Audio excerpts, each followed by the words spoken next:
Speaker is Mrs. Sibanda, President, StreetNet International. You have the floor, Madam.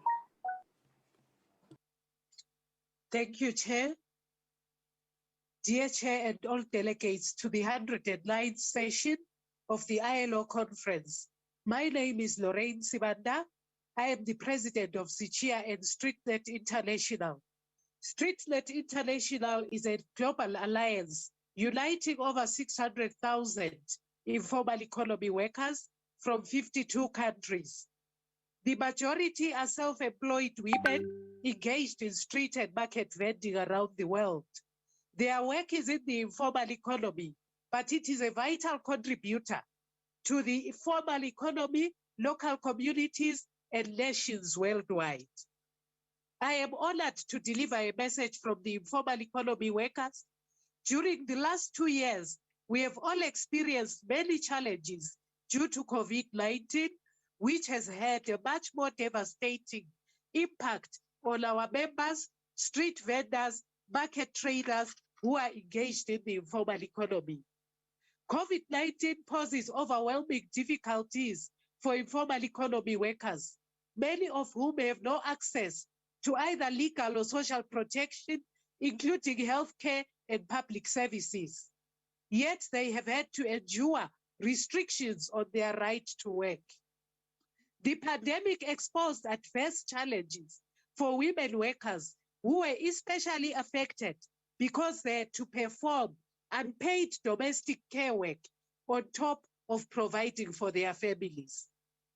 During the pandemic, the exclusion of the informal economy workers, including migrant workers from COVID-19 emergency cash and kind transfers, led to their increased exposure to poverty, homelessness, and death.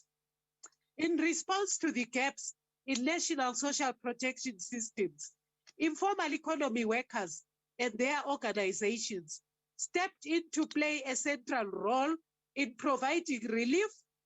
It should be noted that during the pandemic, the organizations of the informal economy workers became real ambassadors in raising awareness among members as well as their customers about COVID-19's dangers and preventive measures to be taken.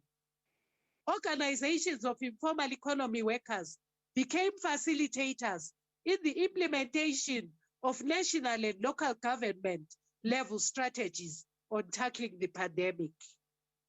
We are ready to take responsibility in filling the gaps that were created long before the pandemic hit our countries. The membership-based organizations can provide adequate data, which is missing at national government level. Today, a growing informality is not a matter of choice, but rather of necessity, driven by an existing economic system that generates poverty, exploits workers, creates more space for modern slavery, and which does not provide equal opportunities, but instead increases inequality and social unrest. Expanding social protection to all workers is therefore of growing importance for government and multilateral agencies.